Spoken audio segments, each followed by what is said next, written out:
Assalamualaikum warahmatullahi wabarakatuh. Semangat belajar. Semoga kita semua dalam keadaan sehat. Berjumpa lagi dengan saya Pak Erik. Hari ini kita akan belajar tema 6 panas dan perpindahannya, subtematika pengaruh kalor terhadap kehidupan, mata pelajaran bahasa Indonesia tentang informasi penting pada teks eksplanasi.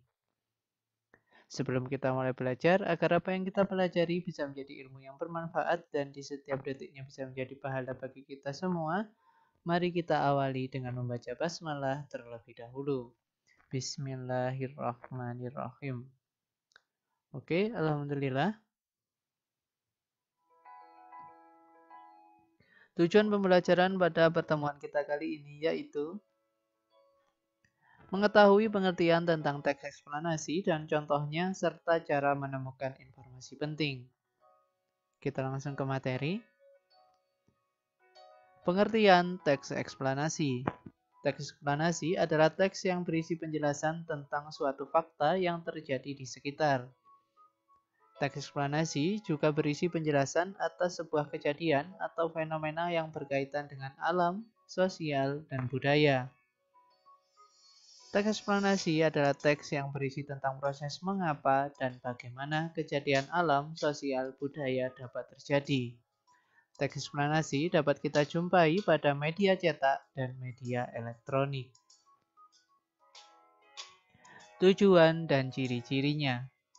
Tujuan teks eksplanasi yang pertama menjelaskan fenomena yang terjadi. Yang kedua menjelaskan sebab akibat suatu peristiwa. Dengan ciri-cirinya, yang pertama memuat informasi fakta. Yang kedua, teks bersifat informatif dan tidak berusaha mempengaruhi pembaca terhadap hal yang dibahas. Biasanya menggunakan kata penanda urutan pertama, kedua, setelah, berikutnya, terakhir. Dan fokus pada hal umum saja, misalnya fenomena alam, misal tsunami, banjir, gempa bumi, dan hujan. Atau pada fenomena sosial, misal kemiskinan, budaya mudik, pengangguran, dan interaksi manusia. Struktur teks eksplanasi.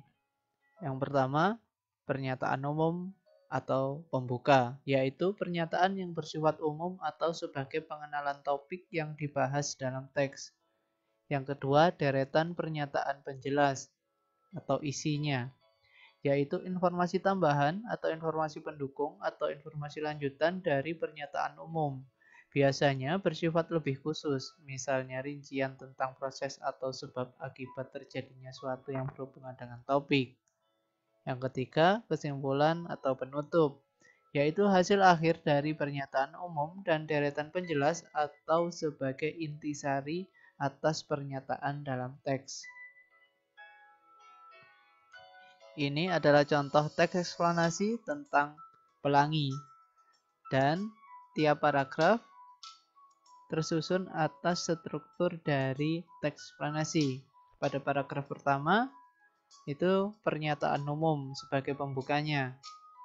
Dan paragraf yang kedua sebagai deretan pernyataan penjelas atau isinya. Dan paragraf yang ketiga sebagai kesimpulan dan penutup.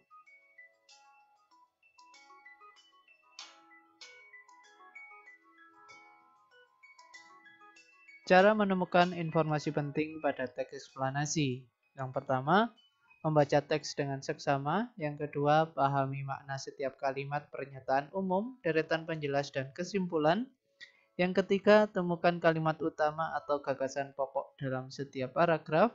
Yang keempat, tandai kata atau kalimat yang mengandung kata kunci. Kita dapat mengenali kata kunci berdasarkan judul teks dan topik pembahasan.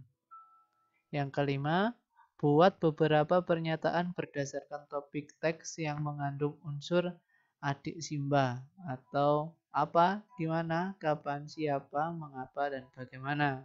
Kemudian jawab pertanyaan tersebut untuk mendapatkan informasi penting. Dan yang terakhir, cara menulis teks eksplanasi. Yang pertama, tentukan tema atau topik yang akan dibahas. Yang kedua, cari informasi mengenai topik yang dibahas. Yang ketiga, buat pernyataan umum lalu kembangkan menjadi paragraf. Yang keempat, berikan informasi tambahan dan kembangkan menjadi deretan penjelas. Yang kelima, berikan kesimpulan dari pernyataan umum dan penjelas topik yang dibahas. Kesimpulan pada pembelajaran kita kali ini yaitu yang pertama, teks eksplanasi adalah teks yang berisi penjelasan tentang suatu fakta yang terjadi di sekitar, dan teks yang berisi penjelasan atau sebuah kejadian atau fenomena yang berkaitan dengan alam, sosial, dan budaya, serta teks yang berisi tentang proses mengapa dan bagaimana kejadian alam, sosial, dan budaya dapat terjadi.